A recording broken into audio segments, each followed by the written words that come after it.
ଚାଲନ୍ତୁ ଆଜି ଆମେ ମହାନ ଗାୟକ ସ୍ୱର୍ଗତ ହ୍ୟୁମାନ ସାଗରଙ୍କର ଜୀବନ ବିଷୟରେ ଜାଣିବା।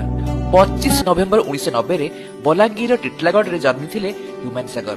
ତାଙ୍କ ବାପା ଏବଂ ଜେଜେବାପା ଉଭୟ ଥିଲେ ସଙ୍ଗୀତଜ୍ଞ, ତେଣୁ ତାଙ୍କର ପିଲାଦିନୁ ହିଁ ସଙ୍ଗୀତ ପ୍ରତି ଆକୃଷ୍ଟ ହେବା ସ୍ୱାଭାବିକ। 2012ରେ ତରଙ୍ଗ ମ୍ୟୁଜିକର ଭଏସ୍ ଅଫ୍ ଓଡ଼ିଶା ସିଜନ 2ର ୱିନର ହୋଇ ଓଡ଼ିଶାର ଘରେ ଘରେ ପରିଚିତ ହୋଇଥିଲେ ହ୍ୟୁମାନ ସାଗର। ତାପରେ ଅନେକ ଓଡ଼ିଆ ଆଲବମରେ ଗୀତ ଗାଇଲା ପରେ 2015ରେ ଓଲିଉଡ୍ ଫିଲ୍ମ ଇସ୍କ ତୁ ହି ତୁରେ ପ୍ଲେବ୍ୟାକ୍ ଡେବ୍ୟୁ କରିଥିଲେ ଏବଂ ଓଡ଼ିଶାବାସୀଙ୍କ ହୃଦୟ ଜିତି ଯାଇଥିଲେ। ପରବର୍ତ୍ତୀ 10 ବର୍ଷରେ 150ରୁ ଅଧିକ ଫିଲ୍ମ ସଙ୍ଗ ଏବଂ 200ରୁ ଅଧିକ ଆଲବମ ଟ୍ରାକ୍ ଗାଇ ଓଡ଼ିଶା ସଙ୍ଗୀତ ଜଗତରେ ନିଜର ଏକ ସ୍ୱତନ୍ତ୍ର ପରିଚୟ ସୃଷ୍ଟି କରିଥିଲେ।